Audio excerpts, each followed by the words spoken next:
Sutanu, if you're ready, we can get started. All right. Can you hear me properly? Yeah. Okay. Participants, you can hear Sutanu, right? And you should all be unmuted or be able to talk.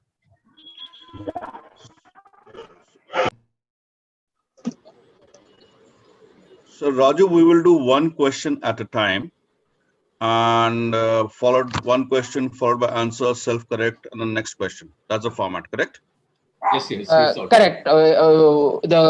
The participants will do the self-correction themselves through the form. We can just after the question, we can have the question up for about 45 seconds to a minute, and then you can close the question. I'll call on someone to answer it on the mic, and then one second, I'll just keep my dogs out. Give me a second. Sure.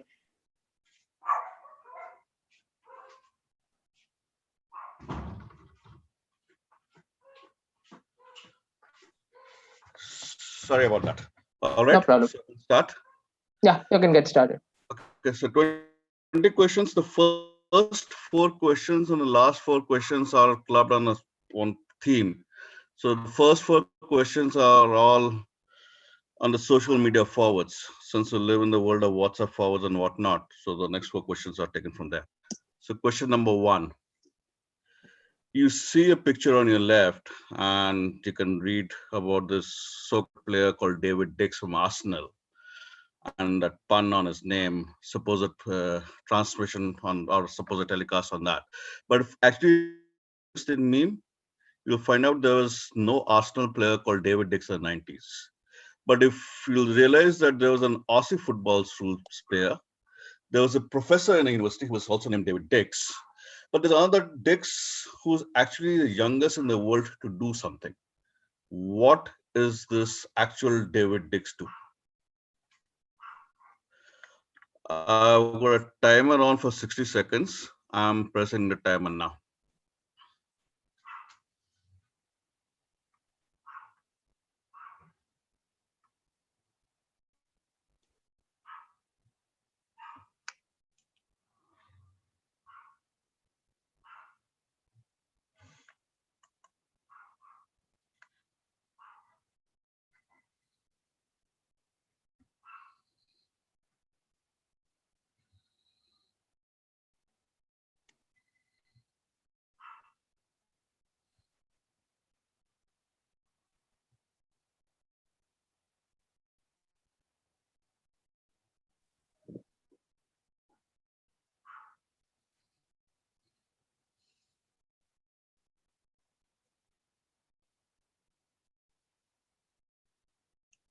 All right, we're the last 20 seconds.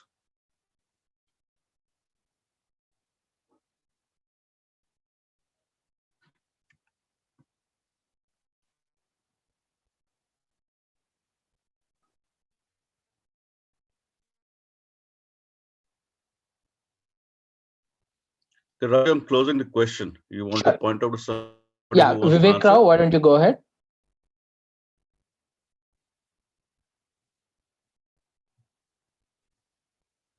Someone had raised their hands. Vivek Rao, I think.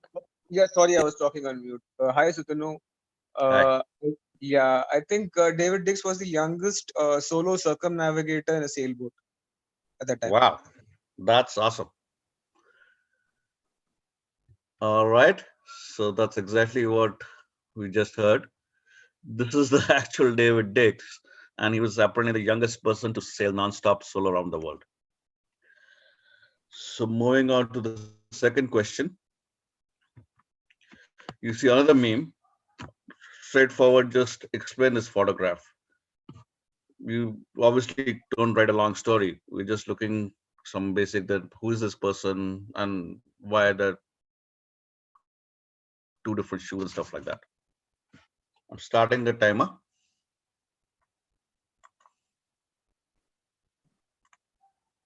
Sorry, we'll just do the manual timer. This one did not work well.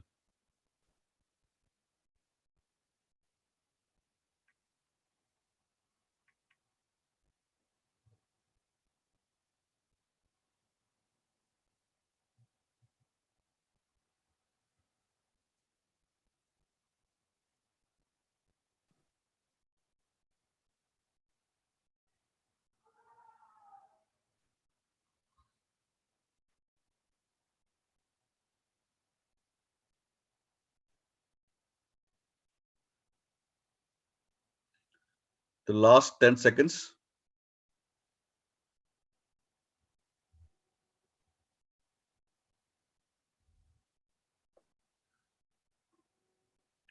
All right, Raju, I'm closing the question. Sure. Anyone wants to answer this question? You can raise your hands. Sports God Winky, why don't you go ahead? Do you have an answer? No, I'll pass. I don't really know. Okay. I don't see any. Okay. Satish, go ahead. Yeah, this is the first native Indian American to play in NFL. Something related to that. Okay. You know what? I do not know whether one can give part marks here or not, but if one can, then out of the 10, you should get at least 2, because the answer is this was actually Jim Thorpe. And the reason he was wearing two different socks and shoes, because just before his event on Olympics, his shoes were stolen. So he actually found those two shoes in a garbage can.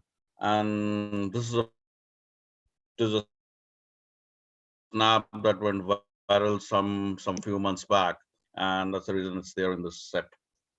So perhaps you can, Satish, you can take 2 marks if that is We allowed, don't have concept or of it is what it pot is. points here. He can take brownie points or moral points. I'm sure. It's either 0 or 1, unfortunately. All right. Yeah, move on. You can So move on. tough luck, Satish. So moving to the question 3, a simple then and now snap of 3 guys. The first snap is sometime in 80s, and the second snap is some few months back. Now, these three guys have a very specific contribution to their college, IIM Calcutta. What is their contribution? I'm starting the timer now.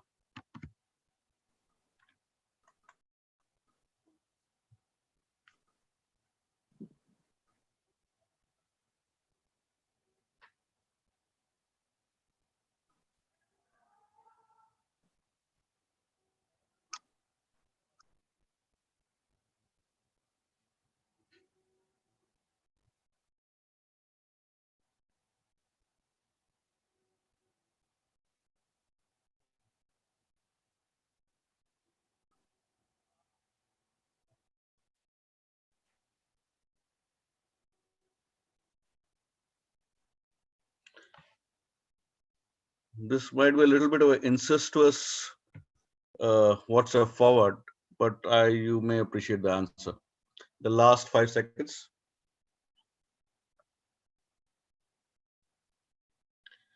All right, closing this. Raju, over to you. Satish, again, I think he's an alumni, so I think he wants to answer this. So please go ahead. Yeah. Yeah, they started the JBS band within the institute, Joka Bandstand. All right. Since you're the alumni, that's not much of a leap. But otherwise, the in-house band of IIM Calcutta is called Joka Bandstand or JBS, which takes its name from the bus name that you see in the pictures. I should not get any prize, right?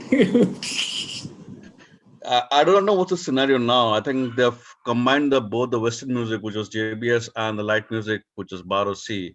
And the reason the other band was called Baro C because the other bus was called 12C. Yeah, correct. Okay, moving on to the last question of this set, question number 4. Now, a company recently shared this in its recent official tweet. I've obviously blanked a lot of stuff out here. What is being talked here? Starting the timer now.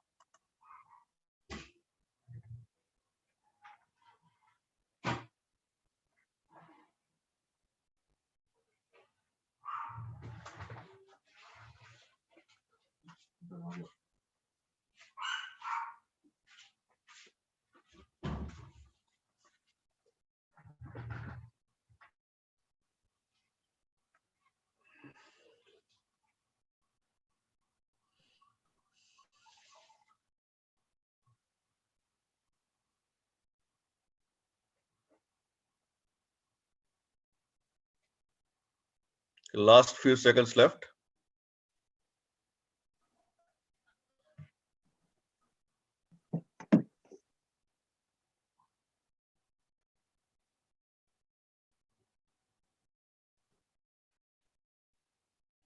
All right, Raju, over to you. Closing the question. We'll go to a different person this time. Ujjwal, please go ahead. Yes, so these are the hand signs they use in like the stock exchange to denote like certain, I mean, I don't know what to call them, like milestones, like this transaction or something. Like basically, these are the hand signs used in the stock exchange. Okay, I'm going to give it to you.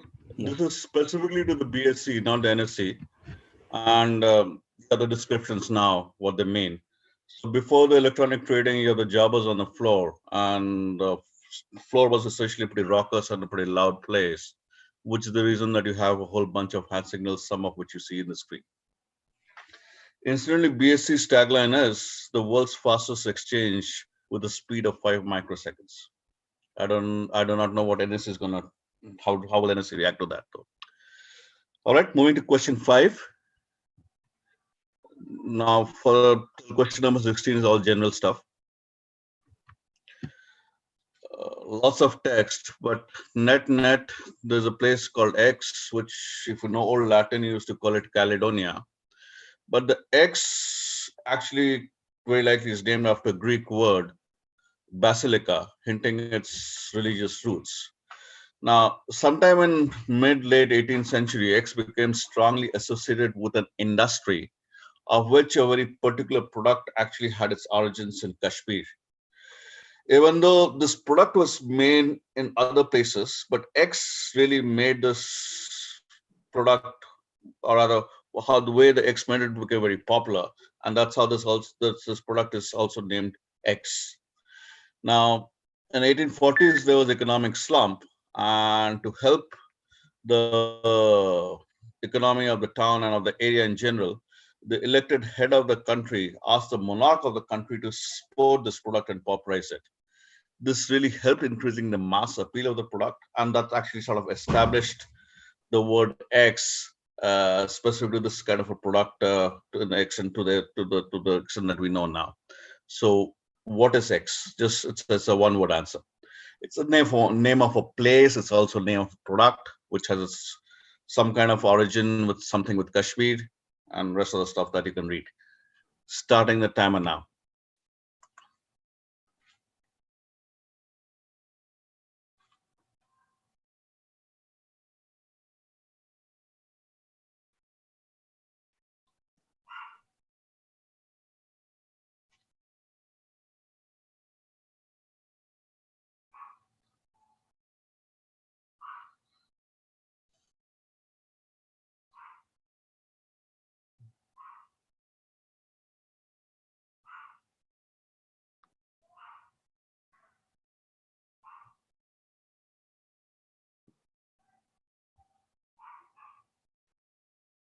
Last few seconds.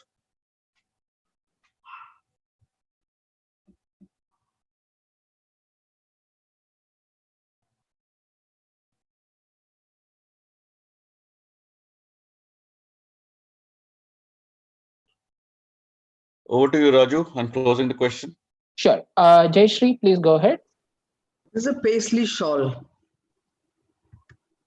And it is the paisley shawl.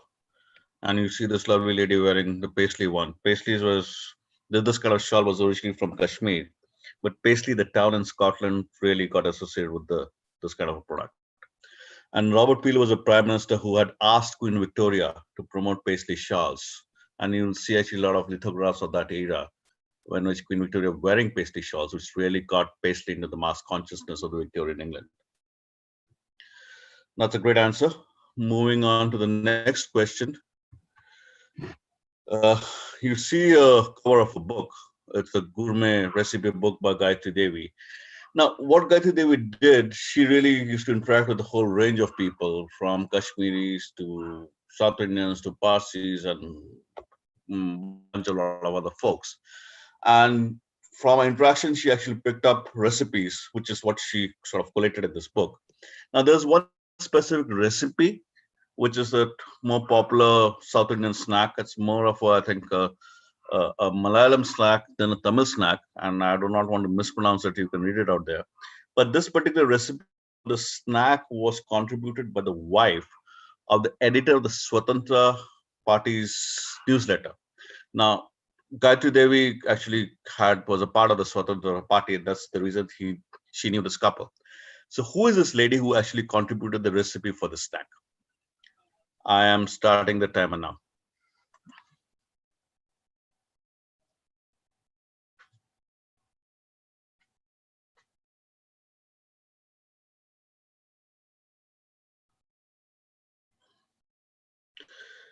Instantly, one could say Gayatri Devi was a Bengali because she came from Kuch Bihar, but to the best of our knowledge, there was no Bengali recipe in this book.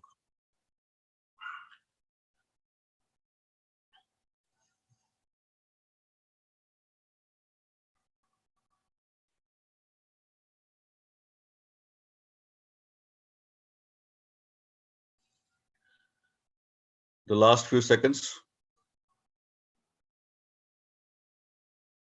Of our participants who are new here, if you do want to answer the question over voice, do raise your hands on Zoom, and then I'll call on you rather, once the question is over, or the time's done. Yeah, question is, the timer stopped. So over to you, Raju. Venki, please go ahead. Yeah, this is MS Subbalakshmi. Sadasivam, her husband, was the editor of the newsletter. Bang on. It is Subbalakshmi. How do you actually pronounce this? Even though I lived in Chennai for many years, I could never really pronounce the Tamil words correctly. How do you one pronounce this? Ten kural. Tenkural. Ten is honey. Okay. Kural, I think, is the spiral that it resembles. Okay. Great. Ten kural. All right. So moving on to the seventh question. You see the entrance of a building, which in a way was in news recently, and you see a picture on the right. Connect these two pictures. TCQ stands for obvious, typical, recent event. So I'm starting the timer now.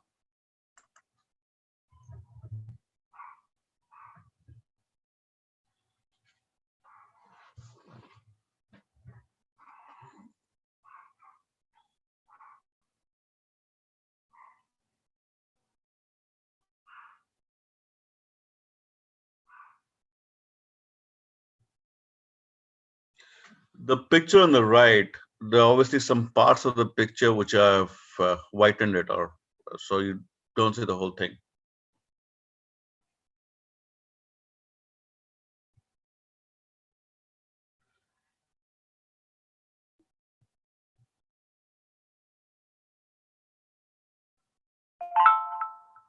Okay, a few seconds. Now, I want an exact answer to this because there are some very obvious clues in the picture. So with that, let me just stop the timer and over to you, Raju.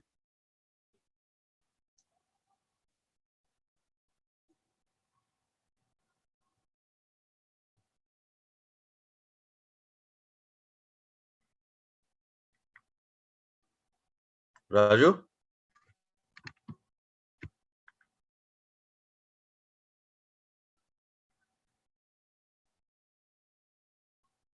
Can you hear me?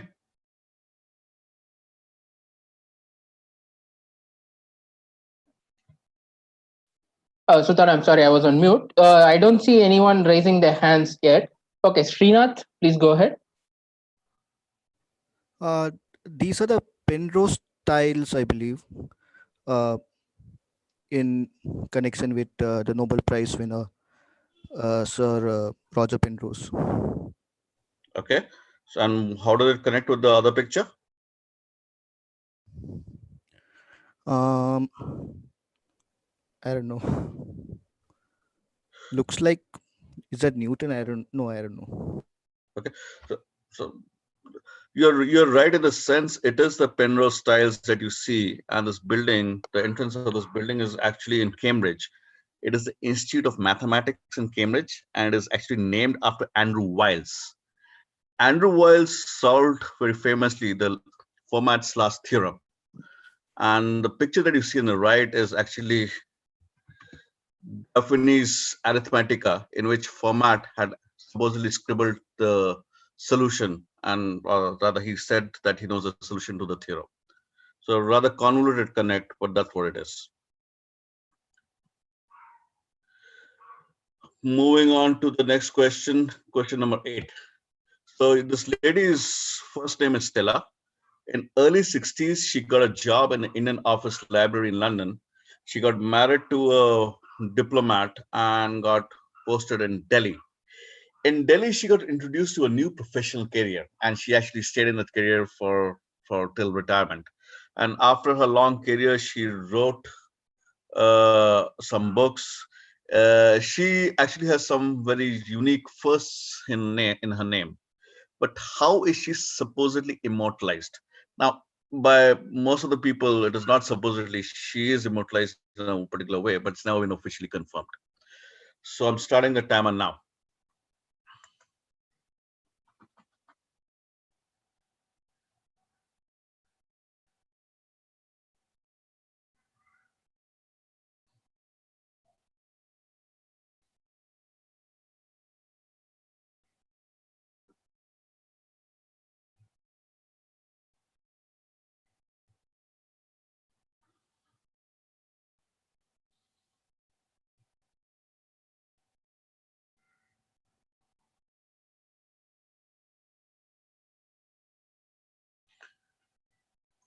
The last few seconds.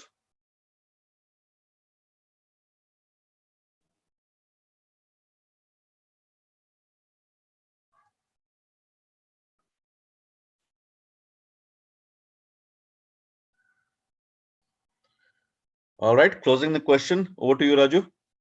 Naveen Kumar, please go ahead. Hi Naveen. I think she's Stella. She gives the voice for the Hungarian equivalent of Alexa or something like that. The Hungarian equivalent for Alexa. Okay. No, anybody else? Arvind Chandrasekhar. Hi, is she the inspiration of for M in the James Bond movies? I'm sorry, I didn't get your first name. My name is Arvind. Hi, Arvind. That was bang on. Yeah. It is. She is the inspiration for Judi Dench's M.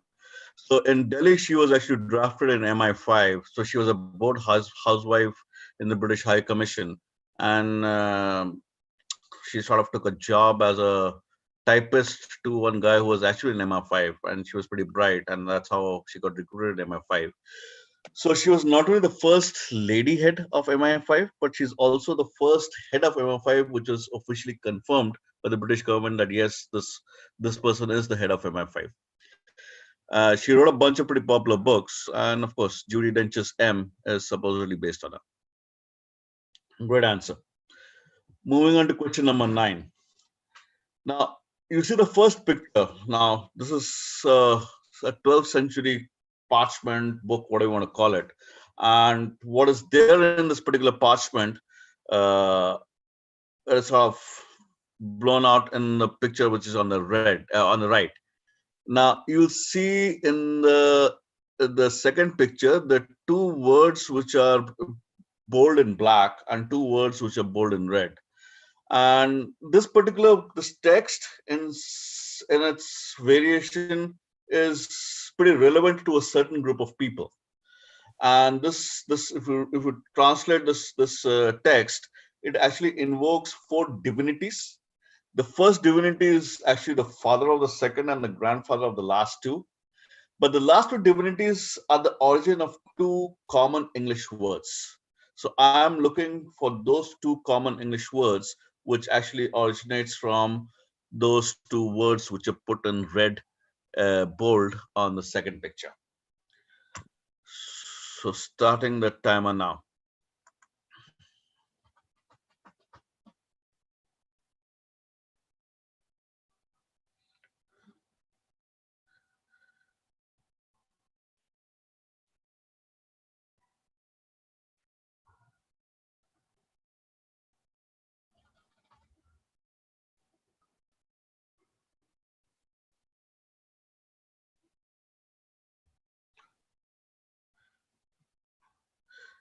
It is to a certain extent slightly loosely worded. So would you like a sort of a broad clue? Yes, please. Yes, please.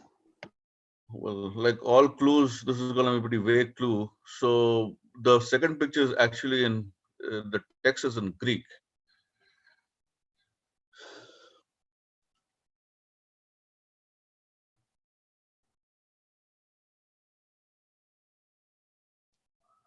All right, closing the question.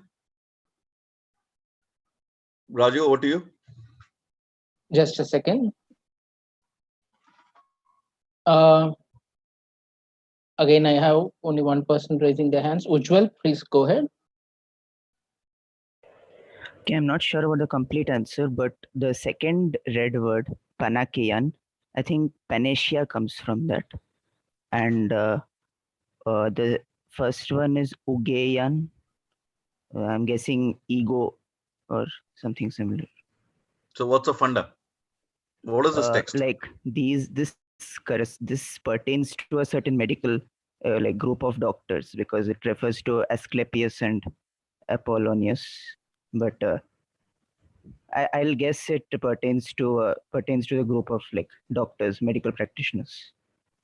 Well, you're almost there. Just take that small leap forward. Hippocrates Oath. Hippocratic. That's right. It is the Hippocratic Oath. And I think we got Panacea. The other one is Hygia, from which we get the word hygiene. This is actually the original Hippocratic Oath, and you invoke Apollo and Acephalus, Hygia, and Panacea. Great answer. So, did you actually know Greek? How do you figure that out? Like I just read it. And I read Wow. the Greek. All right. Okay. So moving on to the question number 10. Okay, less wordy this time. Bunch of pictures.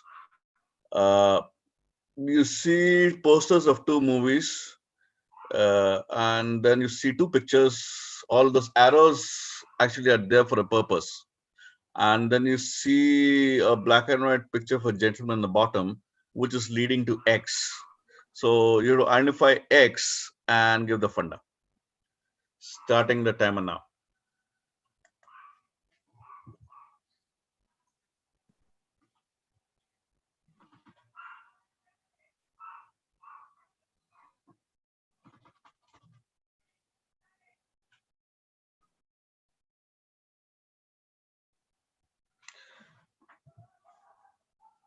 Those two pictures that you see are, apart from the posters, those pictures, or the people who are there in the pictures are there for a very specific reason.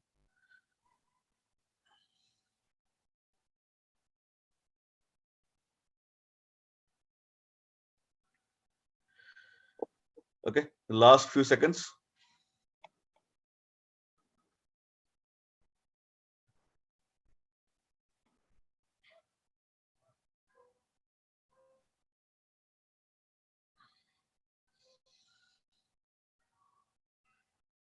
Okay, closing the question. Over to you, Raju.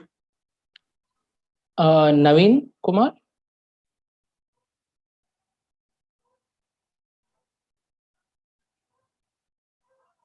Okay, Ujjwal, please go ahead. Sorry, that was an accident. I forgot to lower it. Sorry. Okay, Naveen, please go ahead. No, I don't I have an answer from him. You can go ahead with the answer, Sutanu. Okay, so answer is actually Govinda. So what you see is Aurat was made by Mahbub Khan and remade by him as Mother India 20 years later. Now, Mother India being the more famous movie, so you obviously will recognize Rajkumar and Nargis out there. And you've got Rajkumar's son, which is the Puru Rajkumar, which is on the top row. Now, Rajkumar's role was originally played by Govinda's father, Ahuja, and that's how. So Govinda is Ahuja's son, and his full name is actually Govinda Ahuja, and that's how it is. His father's name was Arun Kumar Ahuja. So I think we're doing pretty good on time, 35 minutes, and we're halfway through. So I think we should be over by 6:10, 6:15. Over to the next question. A bunch of words which have gained a lot of circulation of late. I have marked as A and B. A you will see on the top row, and B you'll see the last one on the bottom row. You have to identify what is A, what is B. A is actually one word and B is two words. I'm starting the timer now.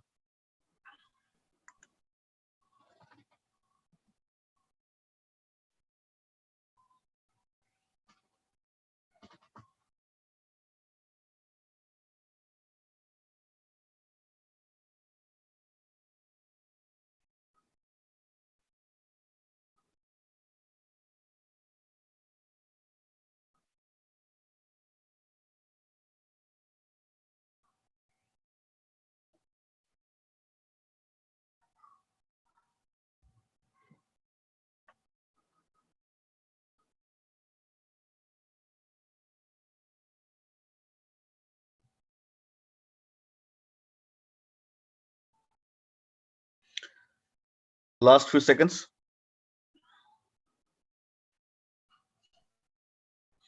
Since there are no part marks, and I designed it to be part marks, so you have to answer both to get the full points.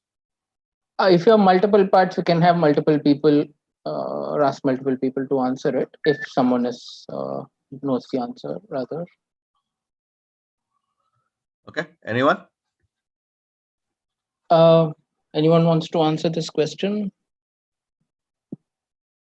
Again, I only see Naveen. Do you want to answer this question? Okay, I don't see any raised hands for this. You can go to the, just a second. Arundhati?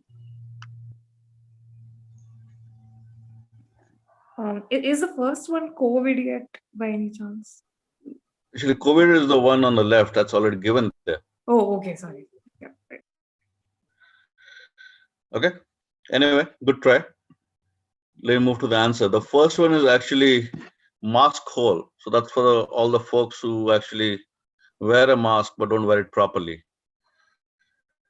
And the last one is called a domino distance. And why it is called domino distance is the reason that you see on the picture.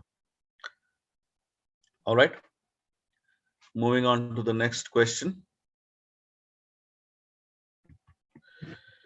Now, this is actually a painting of a page of a New York magazine sometime in early 80s.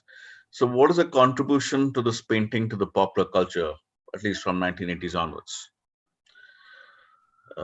Starting the timer.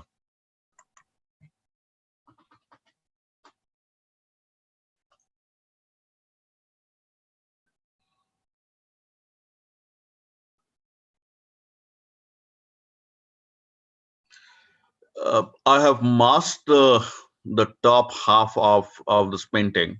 It is actually the headline of the page of the article that this painter had drawn from the New York magazine.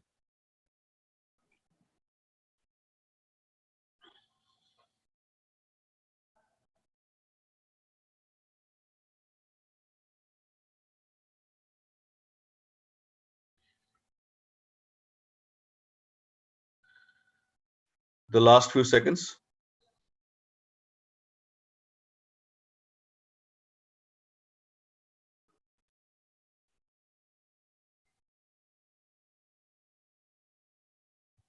Over to you, Raju. Question is closed.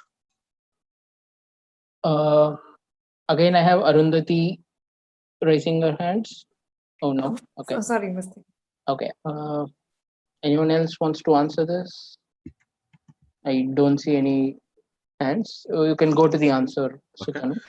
So actually the reference comes to the part that is hidden, and to complete the painting, the headline is Frankie Goes Hollywood. And that's how you get the band Frankie Goes to Hollywood. That's how they get the name. The apocryphal story is the band really did not have any permanent name, and they were supposed to play in a gig in a small town. And in the green room, a print of this painting was hung up there, and that's how the band said, "Okay, let's get a name from this painting," and that's how got Frankie Goes to Hollywood. Moving on to the 13th question. Meet George. George is a footballer who played with a lot of big clubs, was a big time footballer, uh, got the top awards and so on and so forth. But the reason he is in this quiz because he has an absolutely unique connection with our friend Donald Trump. What is that connection? I'm starting the timer now.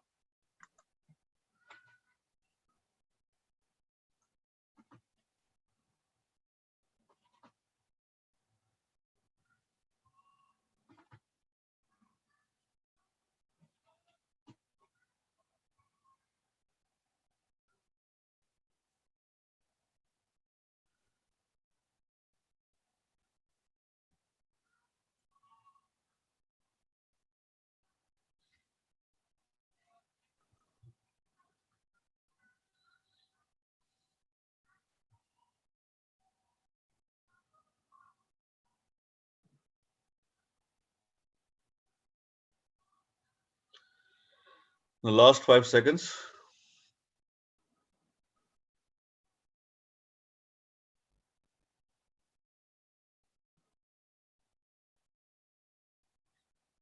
Over to you, Raju. Just a second. Amartya Saha?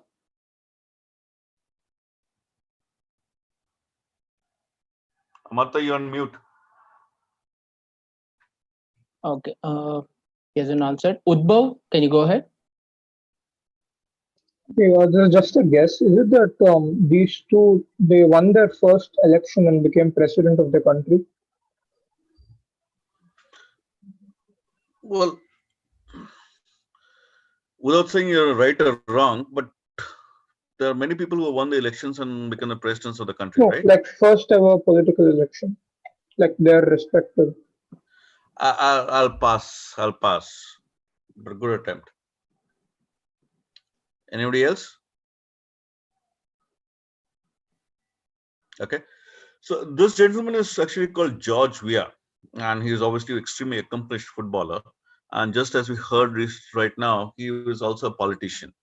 So he not the first political election of the country, but he's right now the president of a country called Liberia. It's in Africa.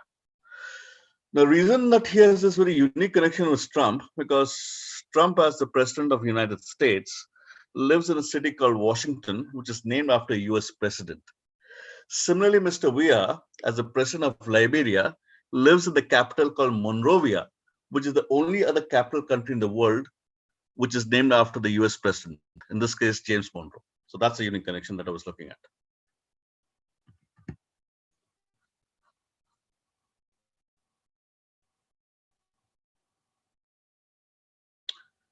All right. Moving on to the next question. Question 14. You see a picture. I understand this is now a hotel, but till very recently, this was actually one of the real heritage buildings of India. It's in Shimla. It's called Peterhof. And till independence, it was the house of the viceroys when it used to come to Shimla for as when it was summer capital, governor generals, and so on and so forth.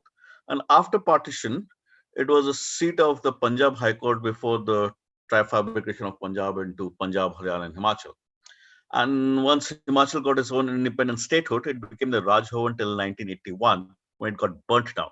So actually, this is a modern picture. It is built on the shell of the burned down building, but by and large has the essence of the old architecture. But the question is, in this whole run of 100 and God knows how many years, it either served as a residence of some big guy or as a court or as a glorified guest house like of the particle guys, except for a brief period from May 1948 till February 1949, when it was neither a residence for a viceroy, nor a court, nor a Raj Bhavan. So in this period from 48 to 49, what is Peterhof used for? So I'm just starting the timer.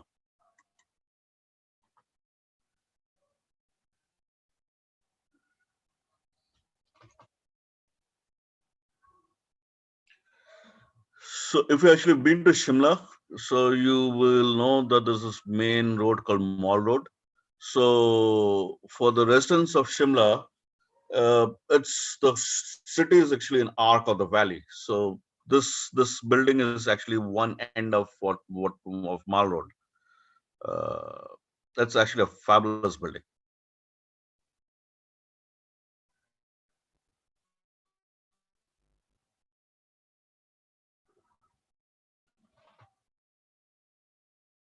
Last few seconds.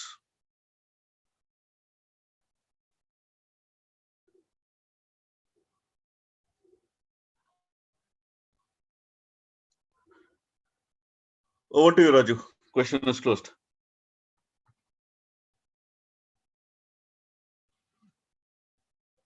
Raju, you may be in mute. Harshit, please go ahead. Okay, this is where Nathuram Godse was under trial for Mahatma Gandhi's murder. Brilliant. That's bang on. This was used for the trial of Nathuram Godse.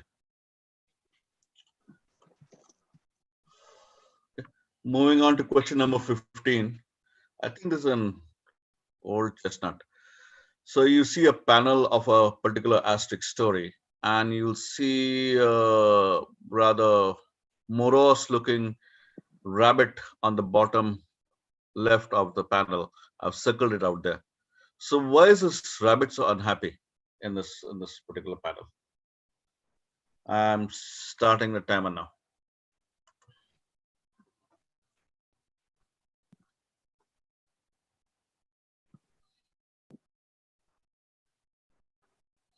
If you know which particular Asterix comic this is taken from, you may know the answer too.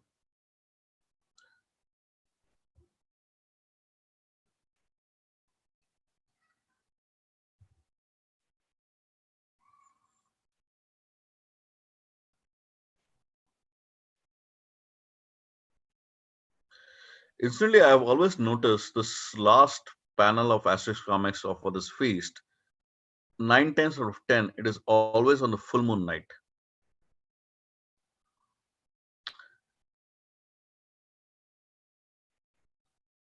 Last few seconds.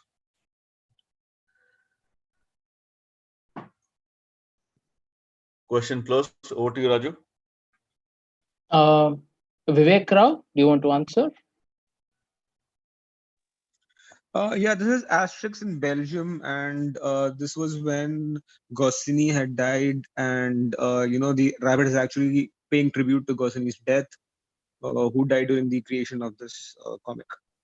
Brilliant, bang on. So actually, Goscinny died, leaving the story incomplete, and others who completed it. So that's the reason that the rabbit is looking so sad at Goscinny's signature. Great answer.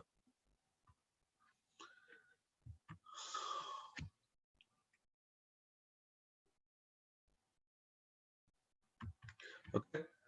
The last question of this general round. So you're seeing a cocktail out there, and you see how it is getting made too. Now this cocktail is called Mito.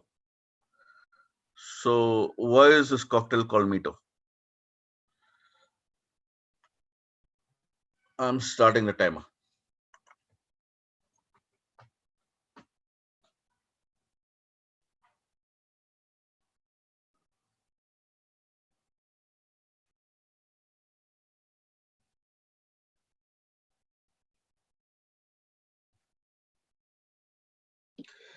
Incidentally, last year, 2019 summer, this particular cocktail was trending in Italy as the most popular cocktail in sub 25 or 30. That was some magazine that published that, essentially among the young people. Not that it has got any clues to the answer, but just to give a context.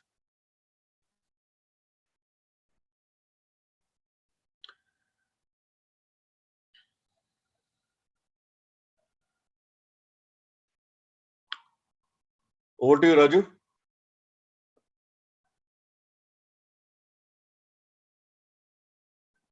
Any raised hands? I don't have anyone raising their hands again. Again, Vivek Rao is raising his hands. Do you want to answer? Please go ahead. No, I don't have anyone. Yeah. Now you can go to the answer, Sutanu. Okay. So as you can see that the cock. Okay, somebody's got a raised hand. Venkatesh. Yeah. Sorry, I was just a bit away. This is, I think, the ingredients. The Campari is sourced from Milan, and I think the vermouth comes from Torino. So Mito. Brilliant. That's bang on. So Campari is sort of the house liquor of Milano, and vermouth is the house, or rather, it was invented, if that's the right word, in Torino. That's how Italians pronounce or write Turin. That's how you get Mito. It's from Milan and Torino. Great answer. Okay. The next 4 questions are all video. Now, I'm slightly circumspect of putting video in the Zoom.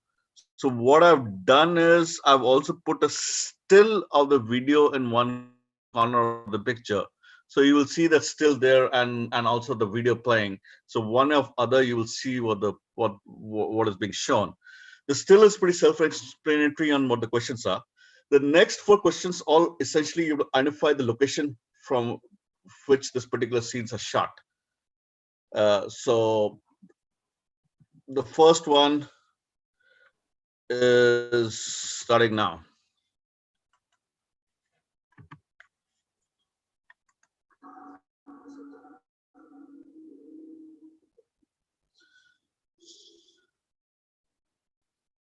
So you have to tell me where is this particular scene shot.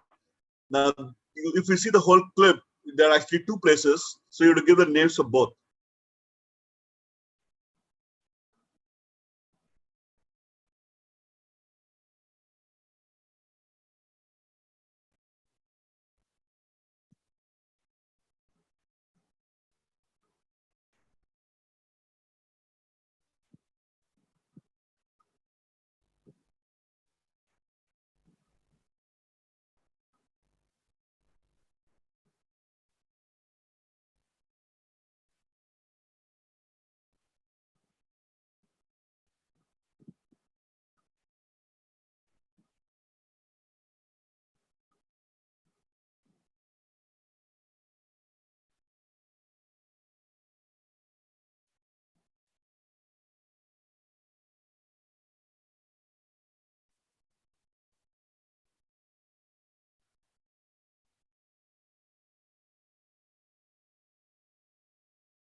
So for the most of the clip is about one particular area, which is what that still is also there at the bottom left. And the second location is what you're seeing right now. So Raju, over to you. Again, I have Venki raising his hands. Please go ahead, Venki. This is Mehrangarh Fort, right? Jodhpur. The first part or the second part? Obviously, the second part. That's a kind of Obviously, stupid the second question. part. Yeah. Oh, you wanted another location for the first part, is it? Yes, actually, that's what the main question is. Second part is more of a filler. Not really sure about it. Okay. Anybody else? Yeah, can I try? Sorry? Can I try?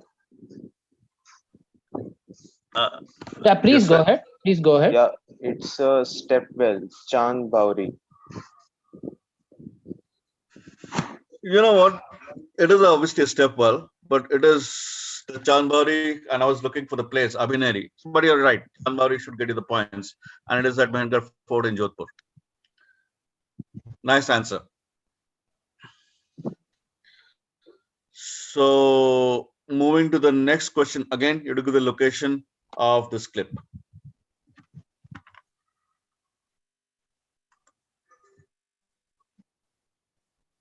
This is just one answer.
We're gonna stop this. I think we got enough.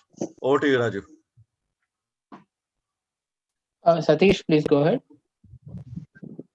It's from that movie, Haidar. I think there's some Sun Temple or something like that. Kashmir, right? Haidar. Without really confirming it, but I was looking for a specific location, a name of location. Jayashree, please go ahead. Yeah, Martand. Absolutely, ma'am. Actually, it's kind of funny. If you actually go to Srinagar now and ask somebody about Martan Temple, it's like a roughly a 2 hours drive from Srinagar town, and nobody really knows about the Martan Temple. Rather, most of the people do not know about the Martan Temple. But what they do know is a place called Mutton Temple. So what has happened is Mutton Temple, which is the Sun Temple, as somebody said, it's on top of a hill, and at the base of the hill there is some modern pilgrimage site and stuff like that. And that over the last 10, 20, 15 years uh, is getting mispronounced from Martin to Mutton Temple. So if you're a tourist, you ask for Mutton Temple, they will take you out there instead of the Mutton Temple. So you really have to walk up the hill to see the ruins. Also, interestingly, you will see in this clip, at the beginning of the clip, actually the television tower. So Hyderabad was shown with the television tower out there. Though I do not know when this in the time this television tower was there or not, but it was there. So Martin Temple is what I was looking for. Sorry for the ramble. And moving on to the next question.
Over to you, Raju. I don't see any raised hands yet. Udbhav was raised. Udbhav, please. Again, it's just a guess. From the movie Talapati, is the location the Thousand Pillars Temple at Rameshwaram? Well, it is Talapati, but not the location.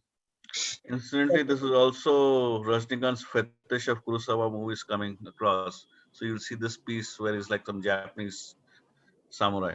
But no, that's not the answer. Is it Hampi, Karnataka, somewhere in Karnataka? Hampi. Hampi, no, Hampi. There are lots of temples in Hampi, but the most famous one is more vertical than the star-shaped one that you see out there, or the horizontal one that you see out there. Okay, moving on to the answer. It is a Somnathpura, just off Mysore. Halebud and Belur are more famous temples of the Hoysala dynasty, but this was the original big temple of that style of architecture. Moving to the last question of the quiz.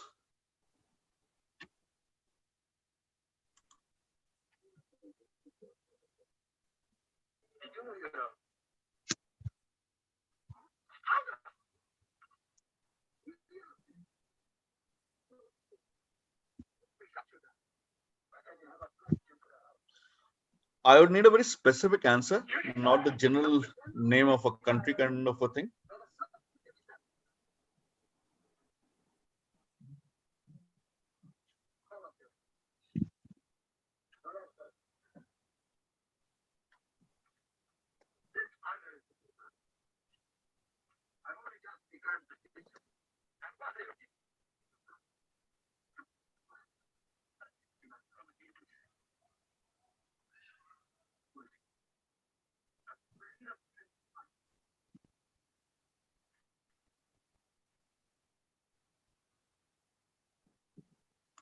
Okay, I'm stopping this. Over to you, Raju.